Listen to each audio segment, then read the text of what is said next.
কারো অনুমতি ছাড়া ঠিক আবার আগের মতো তাফসির মাহফিল করার সুযোগ পাচ্ছি। দীর্ঘ 15 বছর মাঝখান দিয়ে একটি দুঃসময় আমরা অতিবাহিত করেছি। এটা ছিল বাংলাদেশের ইতিহাসে একটি কালো অধ্যায়। কোরআনের কথা বলতে জালেমদের কাছে অনুমতির জন্য যেতে হতো। তাদেরকে এই জন্যই জালেম বলছি, কারণ তারা আল্লাহর জমিনটাকে জবরদখল করে রেখেছিল। এই চুয়াড়াতে সর্বশেষ আমিও মাহফিল করছি মনে অনেকদিন আগে, 2010-এ না? সাইফুল ভাইরাই আয়োজক ছিলেন, ওই পাশে ওনারা সম্পৃক্ত ছিলেন আয়োজনের সাথে। এরপরে 2010-এর পরে 24 পর্যন্ত 13 বছরের মতো আমাকেও তারা এখানে আসতে দেয় নাই। আমরা কি মাহফিলে এসে বাপদাদার গল্প শোনাই? আমরা কি নিছক কোনো রাজনৈতিক দলের আলোচনা করি? আমরা কথা বলি আল্লাহর কোরআন থেকে। আপনাদের কাছে একটু জানবো, বলুন তো জমিনের প্রকৃত মালিক কে? কোরআন কার কালাম? তো আল্লাহর জমিনে আল্লাহর কালাম বলতে তাদের অনুমতি নিতে হবে কেন? এটা ছিল চরম পর্যায়ের জুলম, চরম পর্যায়ের বাড়াবাড়ি। আল্লাহ তাআলা এটাকে চরম অপছন্দ করলেন। আমাদের কষ্ট ইসলামের কণ্ঠস্বরকে স্তব্ধ করা, কোরআনের প্রচারকে বিঘ্নিত করা, এটা আল্লাহ নিজে পছন্দ করেননি। যার কারণে যারা আমাদেরকে এলাকায় আসতে দেয় নাই, এলাকায় আসতে বারণ করত, আল্লাহ তাদেরকে দেশ ছাড়া করে দিয়েছেন। ওরা এখন আর মাথা উঁচু করে কথা বলতে পারে না। এটা তাদের উপর আল্লাহর গজব, এটা আল্লাহর শাস্তি। কারণ এবারের যে বিপ্লব, এই বিপ্লবটা দুনিয়ার কোনো মানুষ করে নাই, এটা করেছেন সরাসরি কে? আল্লাহ। তারা কোরআনকে, ইসলামকে নিচে নামিয়ে একজন নেতার আদর্শকে তারা উপরে তুলতে চেয়েছে। তারা ইসলামের গলায় সরাসরি ছুরি চালিয়েছে। গত 15 বছরে শিক্ষা ব্যবস্থাকে কুফরি এবং শিরক দিয়ে তারা ভরপুর করার ষড়যন্ত্র করেছে। একই দেশে শিক্ষা ব্যবস্থা হচ্ছে জাতির মেরুদণ্ড। গাছের যদি কাণ্ড কেটে দেয়া যায় তাহলে গাছ মুখ থুবড়ে পড়ে, দাঁড়িয়ে আর থাকতে পারে না। তারা শিক্ষা ব্যবস্থাকে শেষ করে দিচ্ছিল। প্রতি বছর একটা করে কুফরি সিলেবাসে ঢুকাচ্ছিল। 2023-এ তারা বিবর্তনবাদ ঢুকিয়েছিল। ক্লাস 6-এর বইতে তারা ঢুকিয়েছে মানুষ নাকি আগে বানর ছিল। মানুষের প্রথম পুরুষ কি বানর না হযরত আদম? হযরত আদম প্রথম পুরুষ। এই কথাটা আল্লাহর কোরআনে আছে না নাই? ওই জায়গায় তারা ঢুকিয়েছে বিবর্তনবাদ, ওই নাস্তিক ডারউইনের থিওরি। পরে আলেম ওলামাদের প্রতিবাদে তারা থেমেছে। 2024-এ ঢুকিয়েছে সমকামিতা, এলজিবিটিকিউ। কোন মেয়ে নিজেকে ছেলে দাবি করলে সে ছেলে, কোন ছেলে নিজেকে মেয়ে দাবি করলে সে হয়ে যাবে মেয়ে। তারা এলজিবিটিকিউর শরীফ আর গল্পের আড়ালে এদেশে সমকামিতার সাপ্লাই দিতে চেয়েছে, যেটা সিলেবাসে 2024-এর বইতে ক্লাস 7-এ এখনো আছে। এইভাবে তারা শুধুমাত্র এলজিবিটিকিউ সাপ্লাই দেয়নি, শুধু বিবর্তনবাদের সাপ্লাই দেয়নি। এই যে সোয়ারা মাদ্রাসা আপনাদের পাশেই, তো আপনাদের বাড়িতে মাদ্রাসায় পড়ে এমন বাচ্চা কাচ্চা আছে ক্লাস 5-এ, ক্লাস 6-এ, 7-এর বইতে গিয়ে আজকেই বাড়িতে প্রয়োজনে দেখবেন বাংলাদেশ মাদ্রাসা শিক্ষা বোর্ড এই সিল দেয়া ছাপানো বইতে তারা হাফ প্যান্ট পরার মেয়ের ছবি ঢুকিয়েছে, বইয়ের মোড়কের মাঝে দোতারা সেতারার ছবি ঢুকিয়েছে, তারা বইয়ের ভিতরে মন্দিরের ছবি পর্যন্ত ঢুকিয়ে দিয়েছে। মাদ্রাসায় মন্দির আসবে কেন? মাদ্রাসার বইতে মন্দির কেন আসবে? আপনারা বলুন তো, মাদ্রাসায় কি দোতরা শেখানো হয়, হারমোনিয়াম বাজানো হয়? তো মাদ্রাসার বইতের মড়কে হারমোনিয়ামের ছবি কেন আসবে? মাদ্রাসার বইতে দোতারার ছবি কেন আসবে? আপনাদের সোয়ারা মাদ্রাসায় যে মেয়েগুলো পড়ে, সবগুলো মেয়ে দেখবেন বোরকা পরে যায়। মাদ্রাসাতে মেয়েরা পড়ে, সরকার একসময় আলিয়া মাদ্রাসায় মেয়ে ছিল না, কিন্তু পরবর্তী সরকারগুলো মেয়ে ভর্তি করাতে বাধ্য করছে, সিস্টেম বানাইছে। এরপরও আমরা আলেমরা আমাদের মেয়েদেরকে বোরকা ছাড়া মাদ্রাসাতে আসতে দেই না, এলাউ করি না। কিন্তু সে মাদ্রাসার বইয়ের মোড়কে হাফ প্যান্ট পরা মেয়ের ছবি ঢুকাইয়া দিছে। তারা আসলে কি চেয়েছিল? তাদের প্ল্যানটা কি ছিল? তারা 560টি মডেল মসজিদ বানিয়ে বাংলাদেশের মুসলমানকে ধোঁকা দিয়ে ভোট নিতে চেয়েছে। তারা ভেবেছে দেশের মুসলমানকে বলবে আমরা ইসলামের পক্ষে, আমরা মডেল মসজিদ বানিয়েছি, আর মানুষ জিন্দাবাদ বলে বলবে যাও তোমাদেরকে ভোট দিয়ে দেব। এই তারাই বাংলাদেশে 560টি মডেল মসজিদ বানিয়ে আমাদের ভোট নেওয়ার জন্য পায়তারা করেছে। আবার মাদ্রাসার বইতে মন্দির ঢুকিয়ে দিল্লির দাদাবাদুদের মন পাওয়ার জন্য বুঝাতে চেয়েছে যে আমরা মাদ্রাসাতেও মন্দির ঢুকিয়েছি, তোমরা ক্ষমতায় আমাদেরকেই রাখো। দুই দিক ম্যানেজ করে মুনাফিকির অভিনয় করেছে।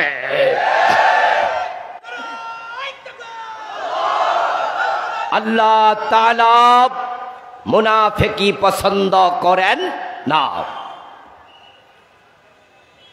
এই সত্য কথাগুলো তিতা লাগবেই তো। আল হাক্কু মুররুন ওয়ালাউ কানা দুররা, কুলিল হক ওয়ালাউ কুনতা ফারদা।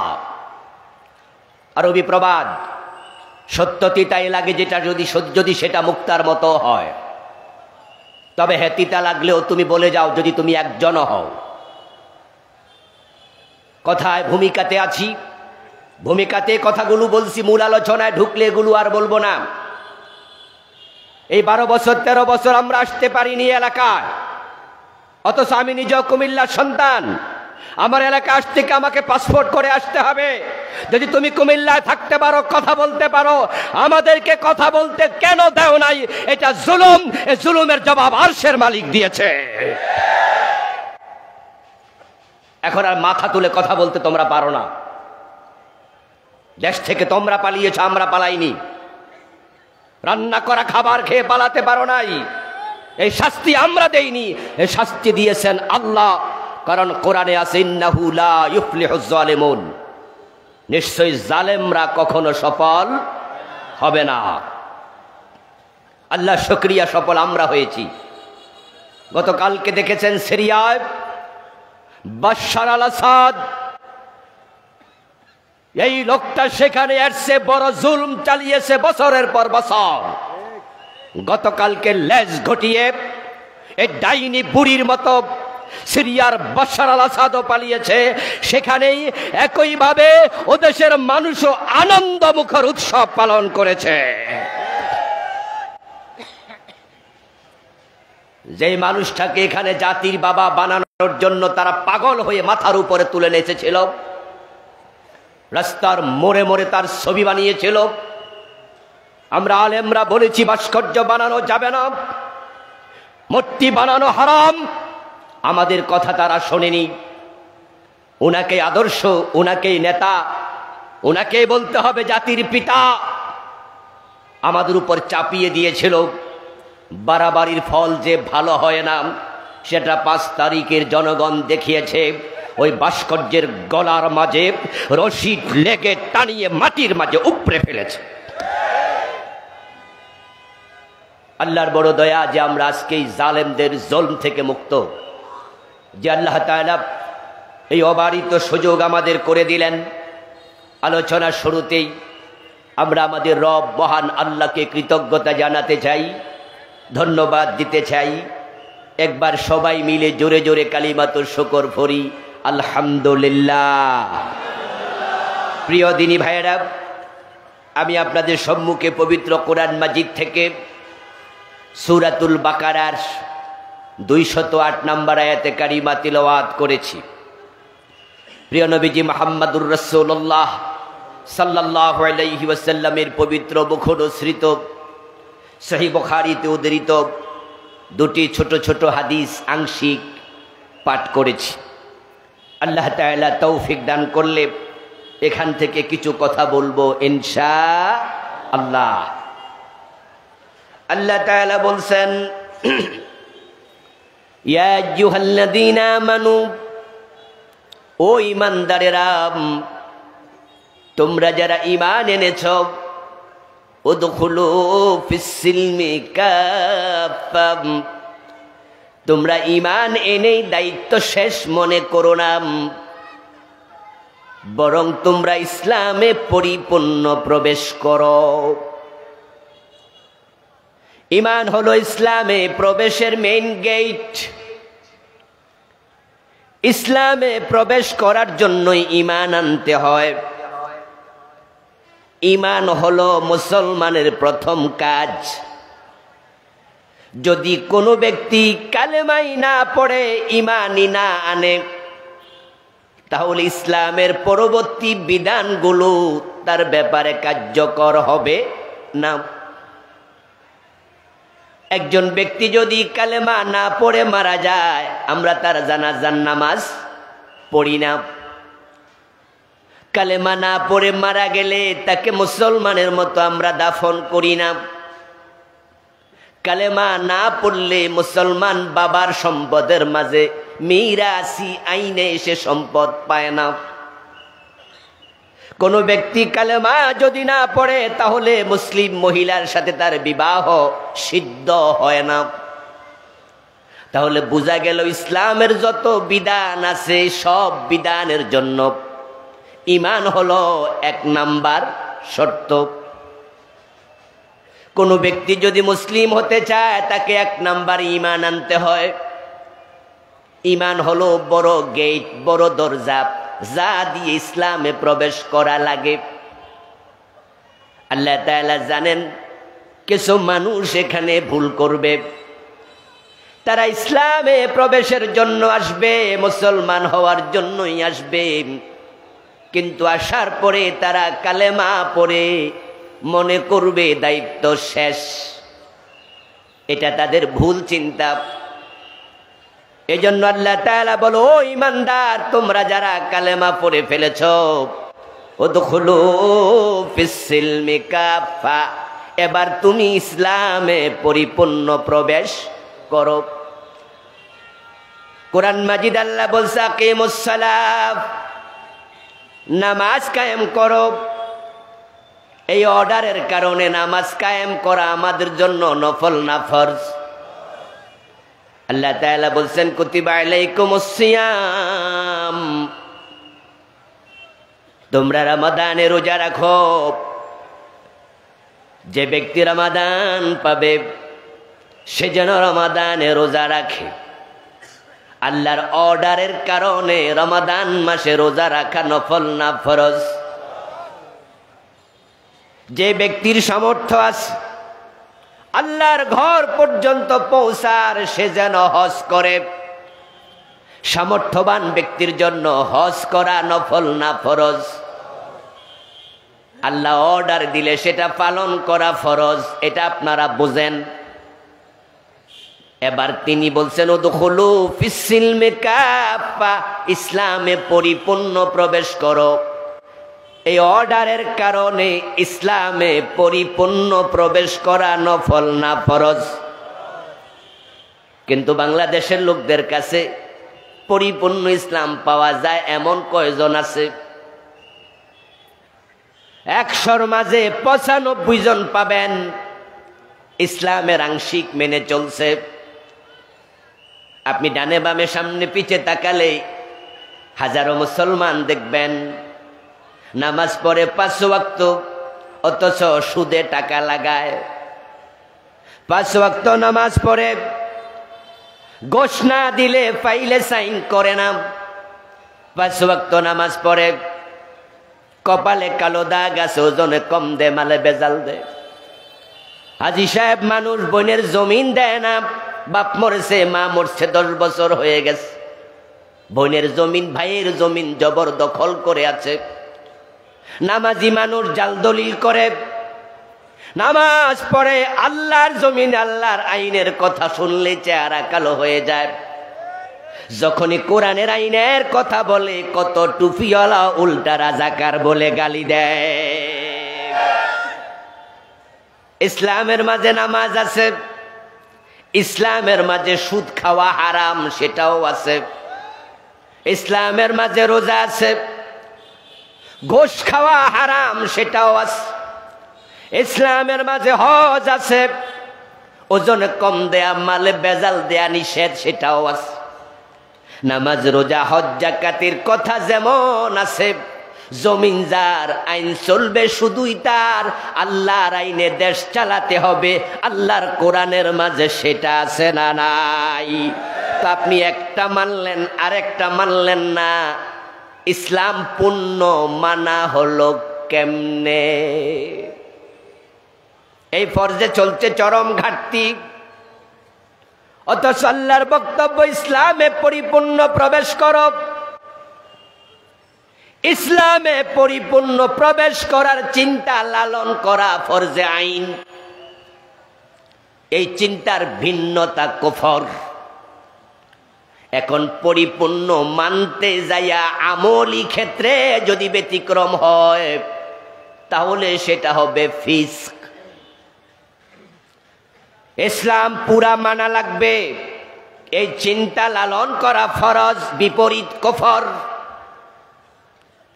আর মানতে যাইয়া কিছু ত্রুটি বিচ্ছুতি হবে সেটা হয় ফিস্ক, সেটা কুফর নয়। যেমন চোখের পর্দা ফরজ, মিথ্যা না বলে সত্য বলা ফরজ, ওয়াদা লঙ্ঘন না করে পূর্ণ করা ফরজ, গীবত না করা ফরজ। কিন্তু আমরা যারা এখানে আছি আমরা গীবতকে করিনি জীবনে, মিথ্যাকে জীবনে বলিনি, ওয়াদা 100% পালন করেছি, জীবনে একটাও ভাঙ্গিনি। এরকম হিসাব করলে আমিও পড়ব না, আমরা সবাই কোনো না কোনো বিচ্ছুতিতে আছি। কিন্তু আমাকে যদি প্রশ্ন করা হয়, এই যে আপনি গীবত করলেন, গীবত করা তো হারাম, আমি তখন একমত হয়ে বলবো জি। তাহলে কেন করলেন? আমি বলবো সরি। এই যে আপনি মিথ্যা বললেন, মিথ্যা বলা তো হারাম, এটা তো নিষেধ, আমি বলবো জি। তো বললেন যে, বলবো আমি সরি। ওয়াদা রক্ষা করা ফরজ, কিন্তু আপনি তো এটা করেন নাই, আমি বলবো সরি। তাহলে আমার কাজটা ছিল ফিস্ক, সরি বলা হলো তাওবা। আর অপরাধ করার পরে কেউ তাওবা করলে আল্লাহ অপরাধ মাফ করে দেয়। আল্লাহ ভালো করে জানেন তার এই বান্দাগুলো ইসলামের সব বিধান পরিপূর্ণ পালন করবে না, তারা কসুরি করবে। নবী আদমই পারে নাই, আর তার সন্তানরা কেমনে পারবে? আদম আলাইহিস সালামকে আল্লাহ তাআলা জান্নাতে দিয়ে নিষেধ করেছিলেন, ওই গাছের কাছে যেও না, যদি যাও ফাতাকুনা মিনাজ জালিমিন, জালেম হয়ে যাবে। কিন্তু তিনি তো গাছের কাছে গেলেন। হযরত আদম আল্লাহর অর্ডার লঙ্ঘন করলেন, কিন্তু আদমের দিকে তাকায়া দেখেন, যখনই অর্ডার লঙ্ঘন করে ফেলেন, মাযা কাশজারা বাদাত লাহুমা সাওআতুহুমা, যখনই গায়ের জামা কাপড় খসে পড়ে গেল, আদম আলাইহিস সালাম বুঝে ফেললেন কাজটা ঠিক করি নাই। দেরি নাই, লজ্জিত হলেন, গাছের পাতা ছিঁড়ে নিজের লজ্জাস্থান আবরিত করলেন। মনে মনে আবার ভাবছেন, ভুল তো করে ফেলেছি, এখন ভুলের সংশোধন কেমনে হবে? এর আগে ভুল করার কোনো অভিজ্ঞতা আদমের নাই, তাই সংশোধনের নিয়মও তিনি জানেন না। কিন্তু মানুষের মনের খবর সবচেয়ে বেশি জানে কে? তাই ফাতালাক্কা আদামু মির রাব্বিহি কালিমাত, আল্লাহ তাআলা কোরআনে বলেন, আদম যখন মনে মনে ভাবছে ভুল তো করে ফেলেছি, তাফিকা ইয়াকসিফানি আলাইহিমা মিন ওয়ারাকিল জান্নাহ, জান্নাতের পাতা দিয়া নিজের দেহ ঢাকতে শুরু করলেন মা হাওয়া সহ মিলে। আর মনে মনে ভাবছেন কামটা করলাম কি, আল্লাহ তাআলা কেমনে তাওবা করা লাগে, সাথে সাথে আদমের কাছে তাওবার কালেমা নাজিল করে দিলেন। ফাতালাক্কা আদম মির রাব্বিহি কালিমাত ফাতাবা আলাইহি, আদম সাথে সাথে আল্লাহর পক্ষ থেকে কালেমা পেলেন। ওই কালেমা কি ছিল? আল্লাহ আবার কোরআনে বলছেন ফাকালা রব্বানা যালামনা আনফুসানা, পড়ুন আমার সাথে, রব্বানা যালামনা আনফুসানা ওয়া ইন লাম তাগফির লানা ওয়া তারহামনা লানাকুনান্না মিনাল খাসিরিন। এই আলোচনার মাঝে বারবার ফা শব্দটি এসেছে। ফাকালা, ফাতালাক্কা, ফাতাবা আলাই। উলামায়ে হযরত জানেন যে ফা এটা হরফে আতফ। হরফে আতফ তো 10টা, এক একটার এক এক অর্থ। ওয়াও, ফা, সুম্মা, হাত্তা, ইম্মা, আম, আও, বাল্লা, লাকিন, এই 10টা হরফে আতফ। তার মাঝে ফা আসলে তাকিব, একটি কাজ সংগঠিত হওয়ার পর পর আরেকটি কাজ, ব্যবধান বেশিক্ষণ থাকবে না, কিছুক্ষণ পরেই হবে, এটার জন্য আসে ফা। আর ব্যবধান সহ হলে আসে সুম্মা, সুম্মা লিতারাখি।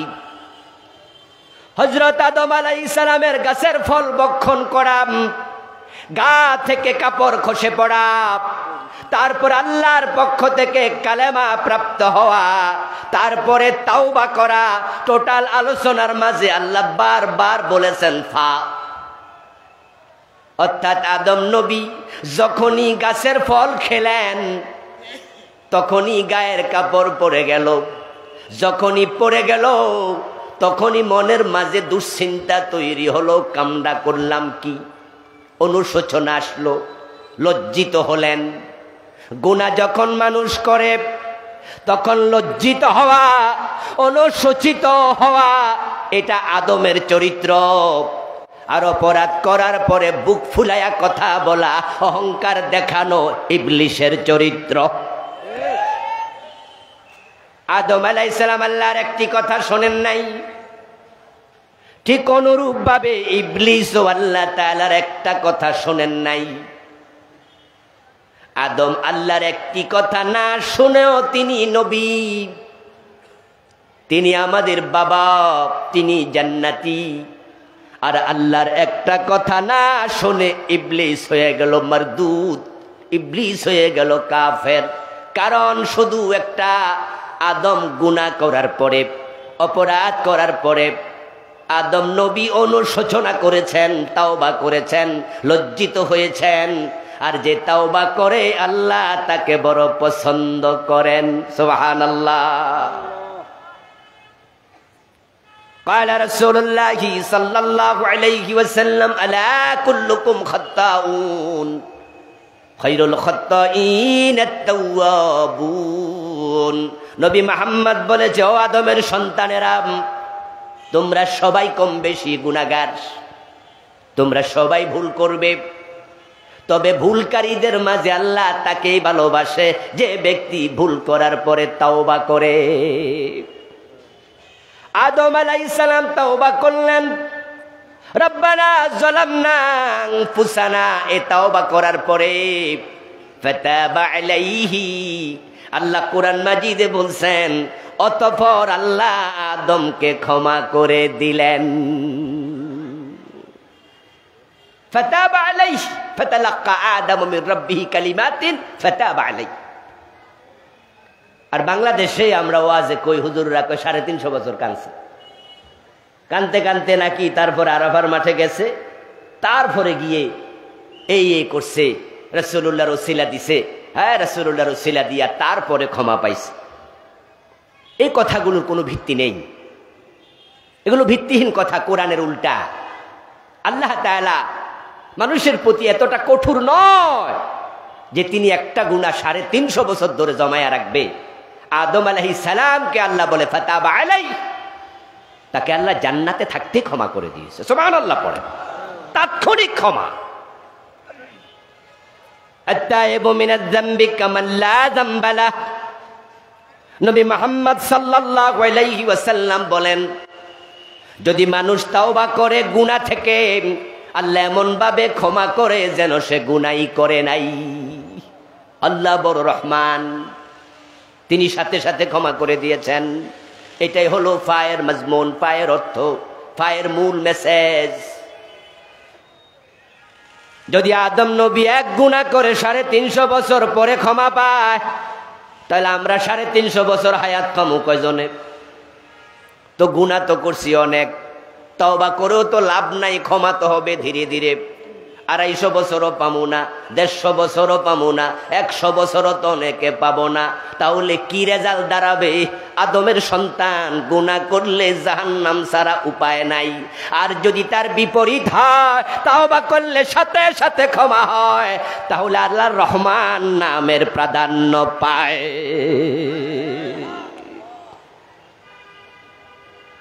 হ্যাঁ, একটি হাদিস আছে, لما اقترف آدم الخطية قال بحق محمد لما غفرت لي قال تعالى كيف عرفت محمد قال لما خلقتني بيدك ونفخت في من روحك فرفعت رأسي ورأيت على قوائم العرش مكتوبا لا إله إلا الله فعلمت إنك لم تضف إلى اسمك إلا حب الخلق إليك قال تعالى صدقت يا آدم لولا محمد لما خلقتك।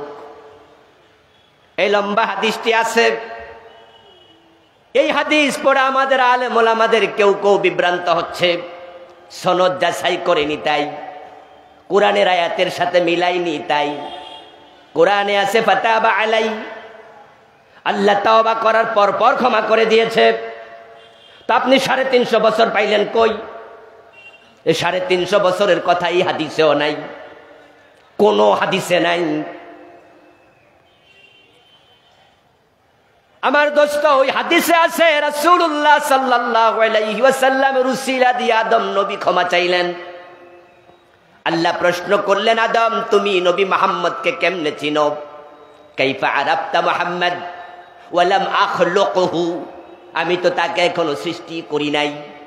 আদম নবী জবাব দেন, আল্লাহ আপনি যখন আমাকে নিজ হাতে বানালেন, আমার দেহের ভিতর রূহ ফুঁকে দিলেন, আমি মাথা তুলে তাকায়া দেখি আরশে আজিমের ফিলারের মাঝে লেখা আছে লা ইলাহা ইল্লাল্লাহু মুহাম্মাদুর রাসূলুল্লাহ। আমি তাকিয়ে দেখি আপনার নাম যেখানে শেষ, লা ইলাহা ইল্লাল্লাহ আল্লাহ শব্দ যেখানে শেষ, মুহাম্মাদুর রাসূলুল্লাহ মুহাম্মদ সেখানে শুরু। আমি তখনই বুঝেছি আপনি মুহাম্মদকে বড়ই ভালোবাসেন, তাই আপনার নামের পাশে তার নাম আপনি জায়গা দিছেন। তাই মুহাম্মাদের নামে উসিলা ধরে ক্ষমা চাইলাম। আল্লাহ বললেন, আদম ঠিক বলেছ, তুমি মুহাম্মদকে না বানালে তোমাকেও বানাতাম না। এই হাদিসের ব্যাপারে অধিকাংশ মুহাদ্দিস বলছেন হাযা হাদিসুন মাউদু, হাদিসটা একবারে বানানো, মন গড়া। তবে হ্যাঁ, তার বিপরীতে কোন কোন মুহাদ্দিস এটাকে হাসান বলেছেন, এমন বক্তৃতাও আছে। সহিহ বলার 2-1 মুহাদ্দিসকে আমি পেয়েছি, কিন্তু অধিকাংশ মুহাদ্দিস বলছে বাতিল। বরং 350 বছর পর আল্লাহ ক্ষমা করবে, আয়াতে কোরআনের এটা উল্টা, ফাতাবা আলাই এর মেসেজের উল্টা। এজন্য যারা বলছে হাদিসটা মাউদু, তাদের কথাই আয়াতের সাথে সঙ্গতি হয়। সেটা আমার আলোচ্য বিষয় নয়। আসুন ফিরে আসি আগের জায়গায়। হযরত আদম আলাইহিস সালাম ভুল করেছেন, এই ভুল দ্বারা প্রমাণ হয় ইসলাম মানতে গিয়ে আমাদেরও কিছু ভুল ত্রুটি হতে পারে। এখন ভুল হলো দুরকম, একটা হলো ইমানি, আরেকটা হলো আমলি। ইসলাম পরিপূর্ণ মানার ব্যাপারে আপনি একমতই হন নাই, তাহলে আপনার ত্রুটি সরাসরি ইমানের ভিতরে আপনি অর্ধেক মেনে মুসলমানই না। এজন্য ইসলাম পরিপূর্ণ মানা লাগবে। এ বিষয়ে ঈমানের দিক থেকে একমত হওয়া সবার জন্যই ফরজ। আল্লাহ এবং রাসূল যা বলে সেখানে দ্বিমত করলে ঈমান শেষ। যেমন ধরেন আল্লাহ আপনাকে 100টা ব্যাপারে অর্ডার করেছে, আপনি 99টা বলেছেন ইয়েস, একটাতে বললেন নো, একটা দ্বিমত করার সাথে সাথে 99টাও বাদ। ঈমানের ব্যাপারে 100তে 100 একমত হতেই হবে। মানুষ যদি কোরআনের ব্যাপারে সামান্য একটা অক্ষরে দ্বিমত করে সে কাফের। এ বিষয়ে আশা করছি আপনারা একমত হবেন। কোন হিন্দুকে আপনি প্রশ্ন করুন, তুমি কোরআন মানো কতটুকু? বলবে মানি না। তখন তার ব্যাপারে আমাদের ফতোয়া হবে, তুমি কোরআন মানো না, তুমি কাফের। একজন মুসলমানকে প্রশ্ন করলেন, তুমি কোরআন মানো? বলল হ্যাঁ 15 পারা মানি। তার ব্যাপারে ফতোয়া কি? আরেকজন বলল 29 পারা মানি, ফতোয়া কি? যদি বলে 114 সূরার মাঝে 113 সূরা মানি, 1 সূরা মানি না। হিন্দু যেমন পুরা কাফের, যে 1 সূরা মানে না সেও পূর্ণ। কেউ যদি বলে পুরা কোরআন সব মানি ইল্লা হারফান ওয়াহিদা, একটা হরফ মানি না, একই ফতোয়া তুইও। আল্লাহ তাআলা বলছেন, মা কানা লিমুমিনিন ওয়ালা মুমিনাতিন ইযা কাদাল্লাহু ওয়া রাসূলুহু আমরান আইয়াকুনা লাহুমুল খিয়ারাতু মিন আমরিহিম। আল্লাহ এবং রাসূল যখন কোনো কথা বলবেন, তোমরা যারা কালেমা পড়েছো, তোমরা আল্লাহ এবং রাসূলের কথা মানতে এতটাই বাধ্য, মানব কি মানব না এই চিন্তা করার অধিকারও নাই। বরং ইয়াকুলু সামি'না ওয়া আতা'না, যখনই তুমি ঈমানদার থাকতে চাও তোমার একটাই কথা হবে, সেটা হলো শুনলাম এবং মানলাম। শুনতে দেরি, মানতে দেরি করা। قال رسول الله صلى الله عليه وسلم المؤمن كالجمل الأنف حيثما قيد انقاد। নবীজি মুহাম্মদ বলেন, তুমি তখনই মুমিন হবে যখন তুমি নিজেকে মনে করবে সেই ওটের মতো, যে ওটের নাকের ভিতরে মালিক রশি ঢুকাইয়া দিছে। নাকের ভিতরে মালিক যদি রশি ঢুকাইয়া দেয়, তাহলে মালিক টানে যেদিকে কদম দিতে হবে সেদিকে। উল্টা পাল্টা কদম দিলে নাক ছিঁড়ে যায়। ঈমান আনার পরে এই কোরআনে আমার আল্লাহ যা বলেছেন তা ওই ওটের মতোই মানতে হবে। সামান্য দ্বিমত করলে ঈমান চলে যায়। আপনারা কি কাদিয়ানির নাম শুনেছেন? একটু আওয়াজ দিয়েন, কাদিয়ানির নাম শুনেছেন? বলুন তো, কাদিয়ানিরা কি মোমেন না কাফের? তাদের কি মসজিদ নাই, নামাজ পড়ে না, টুপি দাড়ি নাই, পাজামা পাঞ্জাবি নাই? তো কাদিয়ানির কাফের বলেন কেন? তারা কি কালেমা পড়ে না? কাদিয়ানি মসজিদের মুয়াজ্জিন কি আশহাদু আল্লা ইলাহা ইল্লাল্লাহ এই আজান দেয় না? আশহাদু আন্না মুহাম্মাদার রাসূলুল্লাহ আজানের মাঝে কি তাদের এই কালেমা তারা বলে না? তো কাদিয়ানির মুয়াজ্জিন কাফের হয় কেমনে? এই তো মাত্র কালেমা পড়ছে, দিনে 5 বার আজান দেয়। কাদিয়ানিরা যখন নামাজ পড়ে তাদের আত্তাহিয়াতুর মাঝে আশহাদু আল্লা ইলাহা ইল্লাল্লাহ এটা নাই। তো কাদিয়ানি কাফের কেন? আমার দোস্ত, কাফের হওয়ার কারণ তারা আল্লাহর কোরআনের একটা মেসেজ মানে না।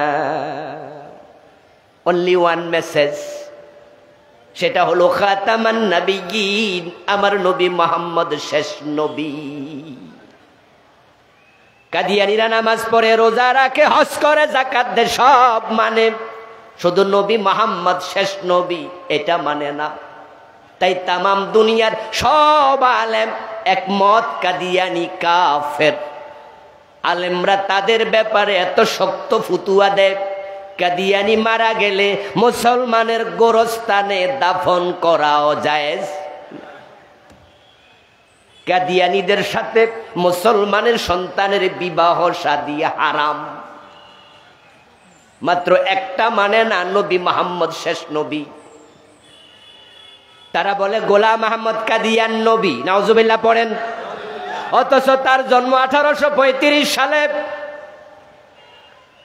আজ থেকে প্রায় 250 বছর আগে 1835 সালে গোলাম আহমদ কাদিয়ান জন্ম নিল। 250 বছর আগে জন্ম নিয়ে সে কয় আমি নবী। 1450 বছর আগে আল্লাহ কয় না মুহাম্মদ শেষ নবী। আল্লাহটা ঠিক না, গোলাম আহমদ কাদিয়ানেরটা ঠিক। কিন্তু একদল মুসলমানের সন্তান বিভ্রান্ত হলো, তারা গোলাম আহমদ কাদিয়ানের নবুয়ত মেনে নিল। আপনাদের কাছে আমি জানবো, প্রশ্নের জবাব দিয়েন প্রিয় ভাইয়েরা, যারা কাদিয়ানি তারা কি হিন্দু সন্তান? বলেন না, কথা বলেন না। কাদিয়ানি কি ইহুদির বাচ্চা, খ্রিস্টানের সন্তান? সবগুলো মুসলমানের সন্তান ছিল। গোলাম আহমদ কাদিয়ান সে নিজে মুসলমানের সন্তান। এই জন্য তার বাবা নামই রাখছে আহমদ, আমাদের রাসূলের নামে নাম রাখছে। এবং সেটা আরো এশকের কিছু ব্যাপার আছে, কয় যে গোলাম আহমদ, সে আহমদ না, আহমদের গোলাম।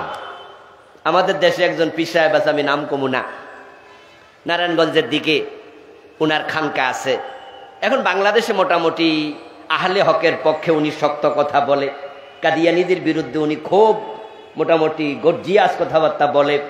নাস্তিকদের সাথে কিছু বিভিন্ন জায়গায় আলোচনা করেও সুনাম কুড়িয়েছে। ফেজ দ্য পিপলেও তিনি আলোচনা করছেন আমাদের ডাক্তার জাফরুল্লাহর সাথে। এরপরে মুরগি একজন আছে না কবির, হ্যাঁ মুরগি কবিরের শাহরিয়ারের সাথে আলোচনা করেছেন। ওই আল্লাহর বান্দাকে আপনারা দেখবেন প্রায় মাহফিলে বলে আমি রাসূলুল্লাহর গোলাম।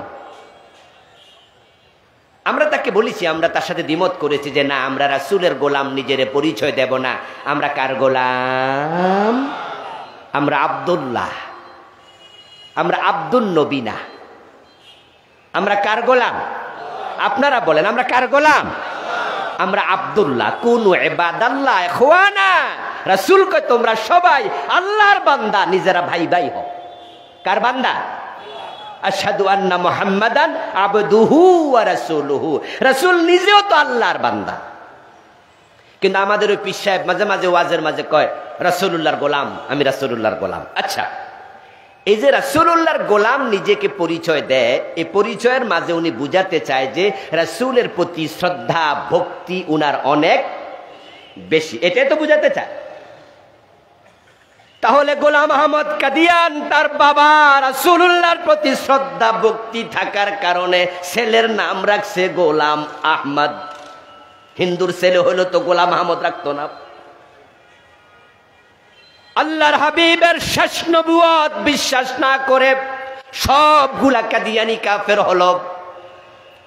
কোরআনের একটা মেসেজ মানলো না, শেষ।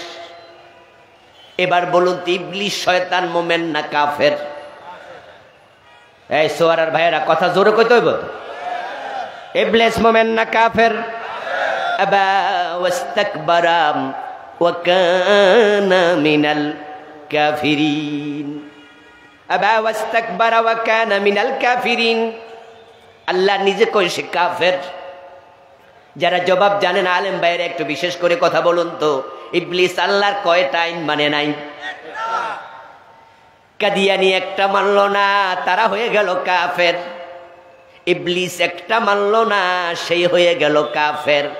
এতে বোঝা যায় ইসলাম 100% মানতেই হবে, না হয় কিন্তু কাফের হওয়া লাগে। মেনে নেওয়ার ক্ষেত্রে 100% কোনো ছাড় নাই। অঙ্কের মতো আর কি, অঙ্কের মতো। অঙ্ক যদি 10 লাইন লম্বা হয়, 9 লাইন ঠিক হয়েছে, 1 লাইন ভুল হয়েছে, 10-এ কত? যে 10-এ 10টা ভুল করছে 10 লাইনে, সে কত? ইয়েস। যে 10 লাইনে 10 ভুল করছে সে জিরো, যে 1 ভুল করছে সেও জিরো। ইসলাম মেনে নেওয়ার ক্ষেত্রে ঠিক তাই। কাফেররা একটা আইনও মানে না, তারা কাফের। আর কাদিয়ানি শুধু একটা মানে না, তারাও কি? হিন্দুরা ইসলামের একটাও মানে না, কাফের। আর কাদিয়ানি শুধু একটা আইন মানে না, কাফের। এবার আপনাদের কাছে আসি, কাদিয়ানি রে গাইলাইছি এতক্ষণ কাফের কইছি, আপনাদের কোনো অসুবিধা নাই? কাদিয়ানির বিরুদ্ধে কথা বললে স্লোগান উঠতে যাইব, কাদিয়ানিরে কাফের ঘোষণা করতে হবে রাষ্ট্রীয়ভাবে। ও বন্দা, আমিও একমত, আমিও একমত। কিন্তু এখন নিজের কাছে আসেন, কাদিয়ানি একটা আইন মানল না, তারা কাফের। ইবলিস আল্লাহর একটা আইন মানল না, তারা কাফের। আল্লাহ বলছে সর ধরে হাত কাটো। 53 বছরে কয়দিন মানছেন? অবিবাহিত জেনা করলে 100 বেত লাগাতে হবে, সূরা নূরের মাঝে এই আইন আছে না নাই? বিবাহিত জেনাকারীকে পাথর মারতে হবে, হাদিসে আছে না নাই? বাংলাদেশে এই আইন 53 বছরে কয়দিন মানছেন? মদ পান করলে 80 বেত দিতে হবে, এমন আইন হাদিসে আছে না নাই? কথা বলেন না, এমন আইন ইসলামে আছে না নাই? 53 বছরের বাংলাদেশে কয়জন মদ পানকারীকে 80 বেত দিছেন? তো কাদিয়ানি মানে না কয়টা? আমরা মানি না কয়টা?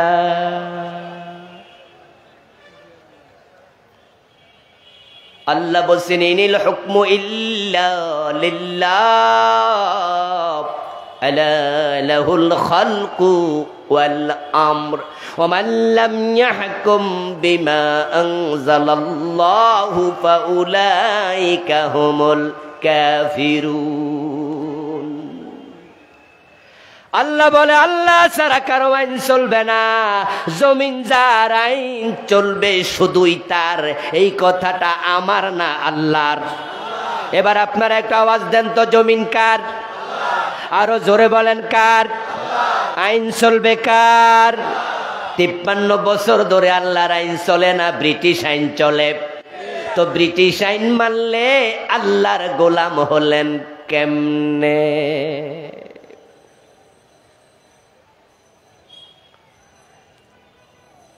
ওয়াজ শুনে মনে মনে অনেকে বলো, হুজুর তাহলে যেগুলা মানছি এডি বুঝি বাদ, কি ওয়াজ করতে নাইলেন? আইছিলাম যে ওয়াজ হইনা নিজেরে জান্নাতি জান্নাতি ভাবতে ভাবতে বাড়ি যামু, এখন তো হইনা যা বুঝি দোজকেও জায়গা নাই। তো ইসলাম বুঝি এত কঠিন? আমার দোস্ত, ইসলাম কঠিন নয়, ইসলাম সহজ। কিন্তু কঠিন আপনি বানাইছেন।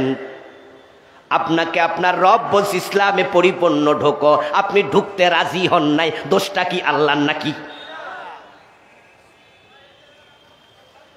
বাংলার জমিনে এমন কিছু আল্লাহর বান্দা তো আছে যারা আল্লাহ ছাড়া কারো আইন মানে না।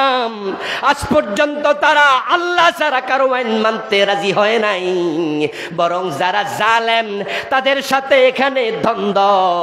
তাই আল্লাহর আইনের কথা চিরদিন বলার কারণে আল্লামা সাইদিকে তারা রাজাকার বানাইয়া জেলে দিছে। আল্লামা সাইদি রাহিমাহুল্লাহ যদি আল্লাহর আইনের কথা বাগের মতো হুঙ্কার দিয়ে বুক উঁচিয়ে মুখ ফুলিয়ে এভাবে না বলতেন, তাহলে আল্লামা সাইদি শুধু নামাজ রোজার ওয়াজ করলে জেলে যাওয়া লাগতো না। যদি উনি তাবিজ তোমার দিতেন, জিকির আজকার করতেন আর মুরিদ বানাইতেন, ওনার মতো মুরিদ বাংলাদেশে কোনো পীর সাহেব পাইতো না। যে 11 জন নেতাকে তারা ফাঁসি দিল, মতিউর রহমান নিজামী রাহিমাহুল্লাহর মতো কত বড় মুহাক্কিক আলেম কল্পনা করতে পারবেন না। উনাকে তো আমরা চিনি একজন রাজনীতিবিদ, অমুক দলের আমির। যারা উনার সমসাময়িক আছে, আমি অনেকের মুখ থেকে শুনেছি মতিউর রহমান নিজামী রাহিমাহুল্লাহ জের জবর সারা যখন হাদিস পড়তো, কিতাব থেকে অনর্গল পড়তো, হরকতে কোথাও ভুল হতো। 1 ক্লাস মুহাদ্দিস ছিলেন। আল্লাহর কত বড় মুত্তাকি বান্দা ছিলেন, মন্ত্রী হওয়ার পরে 5টা বছরে 2টা মন্ত্রণালয় চালাইছে, 1 টাকা দুর্নীতির কোনো অভিযোগ নাই। আপনি কি ভাবছেন উনি রাজাকার তাই জেলে দিছে, উনি যুদ্ধাপরাধী তাই ফাঁসি দিছে? এইটা যারা ভাবে তারাও জালেম, তারাও জালেম। বরং জালেমরা শুধু আল্লাহর আইনের পক্ষে থাকার কারণে দিল্লির প্রেসক্রিপশন অনুযায়ী লোকগুলোকে ফাঁসিতে ঝুলাইছে।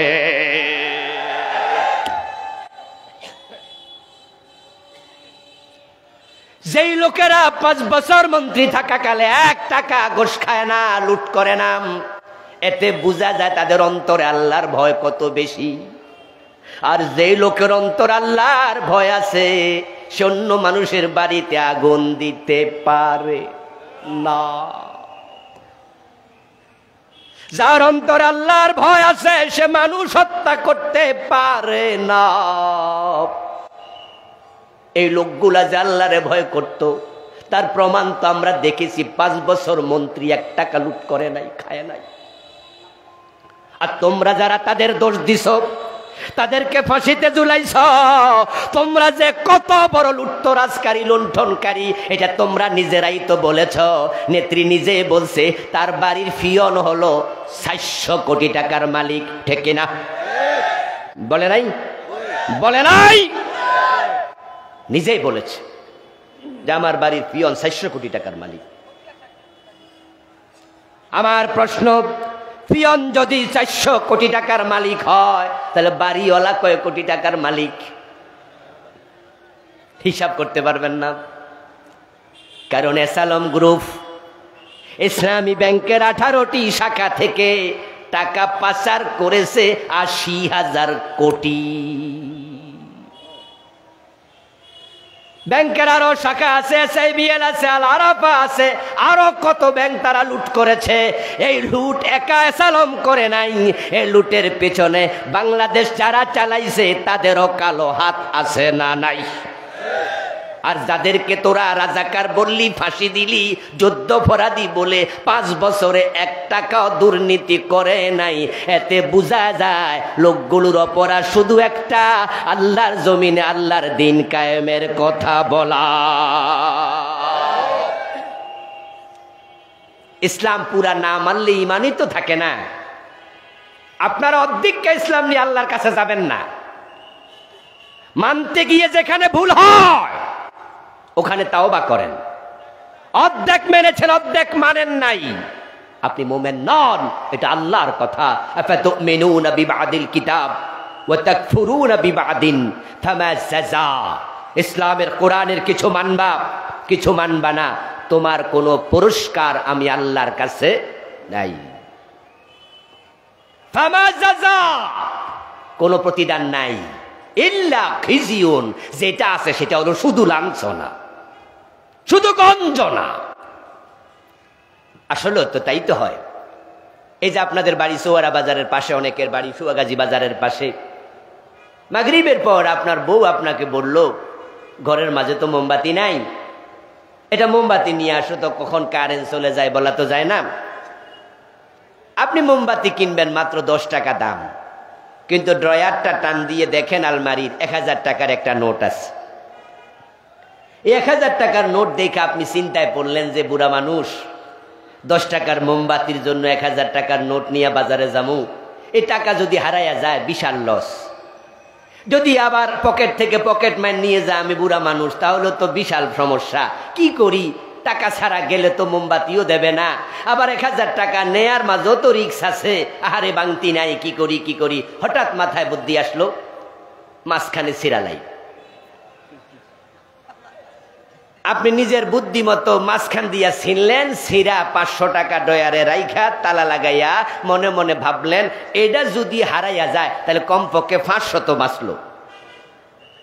এ চিন্তা করে আপনি বাজারে গেলেন। সোয়ারা বাজার যাইয়া দোকানদারের কাছে অর্ধেকটা নোটটা দিয়া আপনি বললেন যে ভাতিজা 10 টাকার মোমবাতি দাও, 490 টাকা ফিরাই দাও। দেবে তো? চুপ করে থাকেন না, কথা বলতে হবে। দেবে তো? বরং দোকানদার চোখ বড় কইরা চাইয়া কইব, চাচা কি কাম করলেন এটা? তা আপনি বললেন যে চালাকি করো না মিয়া, আমি কম বুঝি না, তোমার বুঝ আমার লাগবো না, আমি কি কাম করছি তোমার দরকার আছে? আনছি টাকা, অর্ধেকটা রাখো, 490 ফিরাই দাও, 10 টাকার মোমবাতি দাও।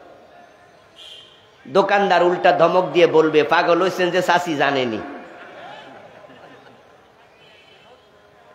আপনারে পাগল বলার সম্ভাবনা আছে না নাই?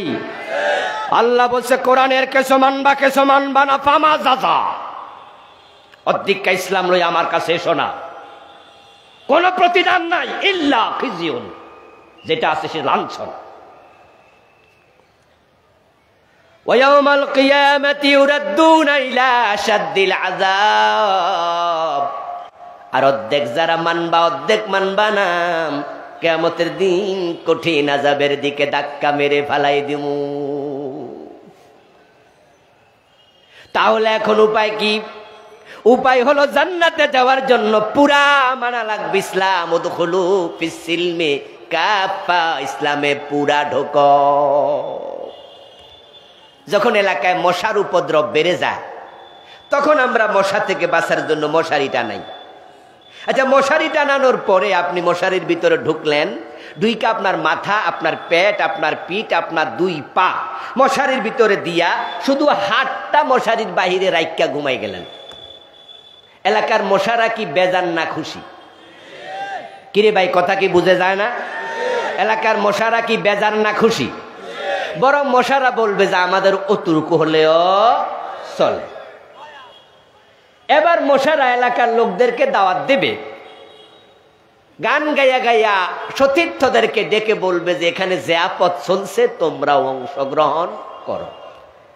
এবার বলুন তো, আপনার হাতের মাঝে যদি মশা হুল বসায়, ডেঙ্গু মশা আছে, কলেরার জীবাণুবাহী মশা আছে, আরো কত ম্যালেরিয়ার মশা আছে, ওটা যদি হাতে জীবাণু দেয়, আপনার বাকি অংশে ট্রান্সফার হওয়ার সম্ভাবনা আছে কিনা? তো তুমি কত বড় ব্যাককল, তুমি হাত একটা বাইরে রাখছো কেন?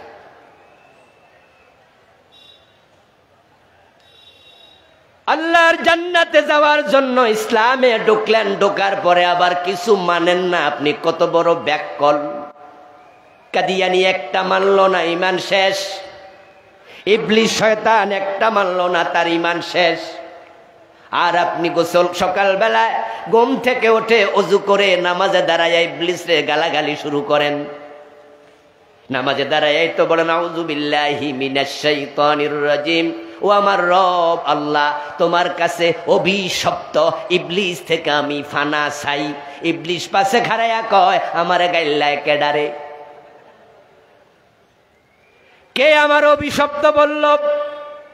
আমি যদি আমার রবের একটা আইন না মাইনা অভিশপ্ত হই, তোরা তো ডজন ডজন মানুষ না, এই তো তোর পকেটে গোশের টাকা আছে, তোর গায়ের জামার মাঝে সুদের টাকা আছে, যে জানা মাঝে খারাইয়া নামাজ পড়স এটাও তো মালে বেজাল দিয়া কিনছ, ঠিক কিনা? বেড়া, তোর ফেটে হারাম, তোর গায়ে হারাম, তোর রক্তে হারাম, তুই খাস হারাম, তুই বইন ঠকাস, বাই ঠকাস, তুই সুদ খাস। হাদিসে পাওয়া যায় লির রিবা 73 বাবান আইসারুহা আন ইয়ানকিহার রাজুলু উম্মাহ। সুদ খেলে 73টা গুনাহ হয়, সবচেয়ে ছোট গুনাহ নিজের মায়ের সাথে জেনা। আর তুই বেটা আমারে কথা, আমি অভিশপ্ত শয়তান। আপনি যখন আউযুবিল্লাহ পড়েন, অভিশপ্ত শয়তান কোন, শয়তান খুব রাইগা যায়, পারলে ফিডাই তো আপনারে। আল্লাহ সে ক্ষমতা দেয়নি। আমাদের অবস্থা হয়ে গেছে ঠিক তাই। চালুনি সুঁয়ের দোষ ধরে। চালুনি যেটা দিয়ে ছেকে আমরা পিঠা বানাই না, চাল গুঁড়া কইরা, ওটার মাঝে ছিদ্রের অভাব নাই। ওই চালুনি সুইরে জিগায় তোর পিছনে ছিদ্র কেন? তখন আবার সুই কই কি জবাব দিব নিজেও বুঝি না, তোর তো পুরা গায়ে ছিদ্র। ইসলাম পরিপূর্ণ মানার নিয়তে এগিয়ে আসুন। এশারের আজান হয়ে যাচ্ছে, আমরা সামনে আগাবো না, ইনশাআল্লাহ নামাজের পরে আলোচনা ধারাবাহিক চলবে। আজকের মতো এখানে শেষ করছি। আল্লাহ আমাদের পরিপূর্ণ ইসলাম মেনে চলার তৌফিক দাও, যেখানে ভুল হয় তওবা করার তৌফিক দাও, বলেন আমিন। প্রিয় ভাইয়েরা, কি মুসলমান হয়েছে না হবে? হয়ে গেছে, একজন ভাই এফিডেভিট করে আসছে। একজন ভাই কালেমা পড়বে, আপনারা একটু বসুন। আমরা একজন ভাইকে কালেমা পড়াবো, তিনি অমুসলিম ছিলেন, হিন্দু। তারপরে আমরা একসাথে যাব। বসুন প্লিজ। সম্মানিত উপস্থিতি, তৌহিদি মুসলিম জনতা, দীর্ঘ প্রায় 1 ঘন্টা আমাদের উদ্দেশ্যে মহাগ্রন্থ আল কোরআন থেকে সারগর্ভ তাফসীর পেশ করলেন আজকের প্রধান উপস্থিত ডক্টর আল্লামা আবুল কালাম আজাদ বশর। ওনাকে প্রাণঢালা মোবারকবাদ নেক কামনা করছি। আজকে এই প্রধান উপস্থিত হাতে আমাদের মাটিয়ালা ফুরুপাড়া বাজার সভাপতি কুমিল্লা, সে আমাদের কুমিল্লার ম্যাজিস্ট্রেট কোর্টে এফিডেভিট করে আসছে। তার পছন্দের নাম দিয়েছে মোহাম্মদ আব্দুল্লাহ। পূর্বের নাম ছিল আদিত্য পাল, পিতা বিজয় চন্দ্র পাল, মাতা জন্না রানী পাল, শান মাটিয়ালা পূর্বী পোস্ট বাজার। তাকে আজকে কালেমা দিয়ে শাহাদাত আজকে পাঠ করবেন আজকের প্রধান মুফাসসির ডক্টর আল্লামা আবুল কালাম আজাদ বশর। ওনাকে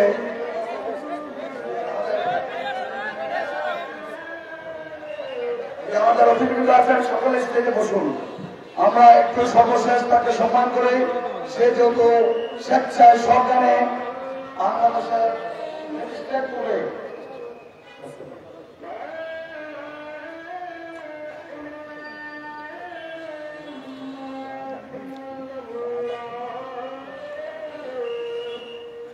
সে যেহেতু ম্যাজিস্ট্রেট কোর্টে এফিডেভিট করে আসছে বাংলাদেশের রাষ্ট্র আইনে, আমরা তাকে ইসলাম গ্রহণ করার জন্য আমরা সহযোগিতা করব এবং তাকে সার্বিক সহযোগিতা করব।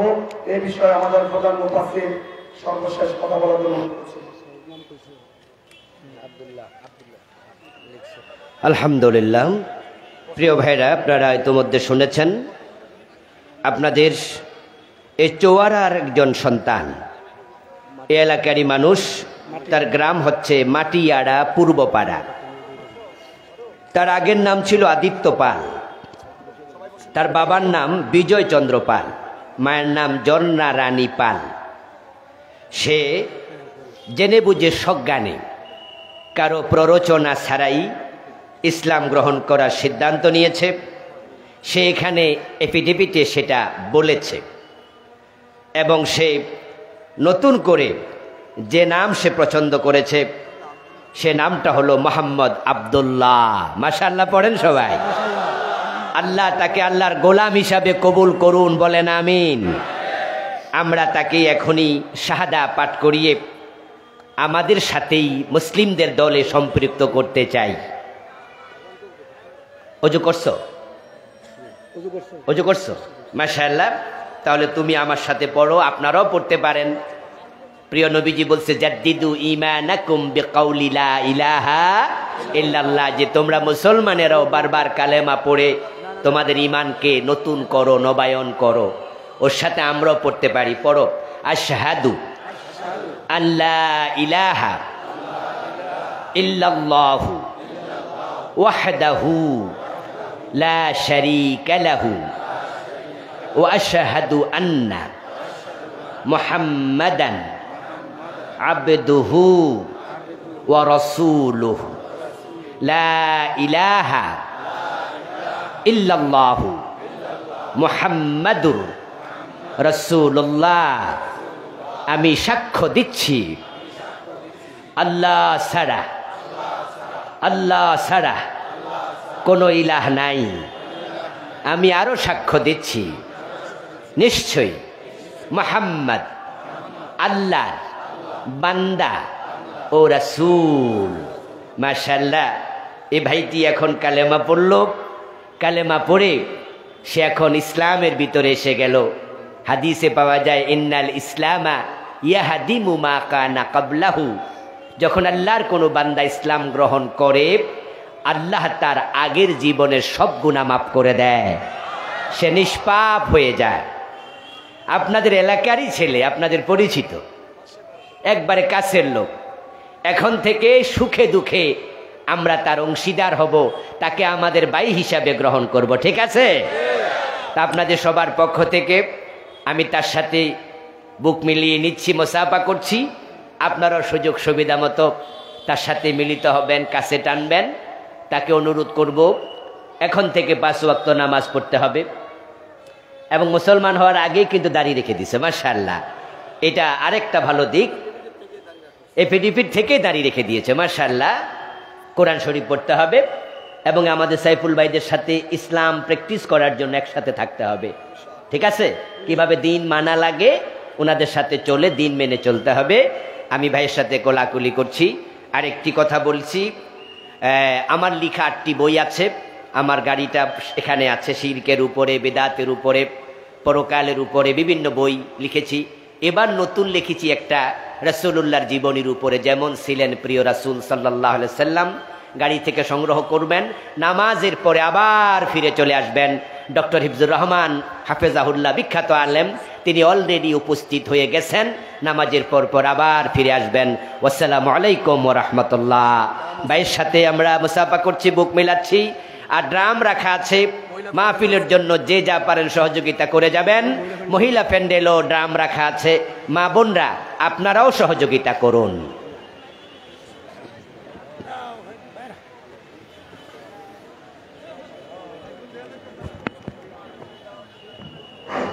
আলহামদুলিল্লাহ, মারহাবা। আমরা আমাদের নব মুসলিমকে আব্দুল্লাহকে আমরা আলিঙ্গন করার মাধ্যমে সকলের পক্ষ থেকে আজকের প্রধান মুফাসসির ওনাকে বুকে নিয়ে আলিঙ্গন করেছেন। আল্লাহ তাআলা যেন তাকে দ্বীনের খাদেম হিসেবে কবুল করেন। সবাই বসুন, এখানে নামাজ হবে, সালাতুল ইশা 7:30টায় হবে। এরপরে আমাদের প্রধান আলোচক, বাংলাদেশের নন্দিত আলোচক, বিশ্ববরণ্য আলেম আল্লামা ডক্টর হিফজুর রহমান সাহেব অনেক আগে এসে তিনি চুয়াড়া মাদ্রাসায় তিনি আছেন। তিনি অলরেডি এখন এসে পড়বেন। তার আলোচনা শোনা ছাড়া আপনারা বুঝতে পারবেন না তিনি যে বাংলাদেশের কত বড় মানের একজন আলেম। ঐতিহ্যবাহী ঢাকা জামিউল মিল্লাত কামিল মাদ্রাসার নবনিযুক্ত প্রিন্সিপাল, শত বইয়ের শত কিতাবের লেখক, বাংলাদেশের গর্ব ডক্টর আল্লামা হিফজুর রহমান সাহেব জামান বরকাতুহু, তিনিও আমাদের মাঝে এসেছেন।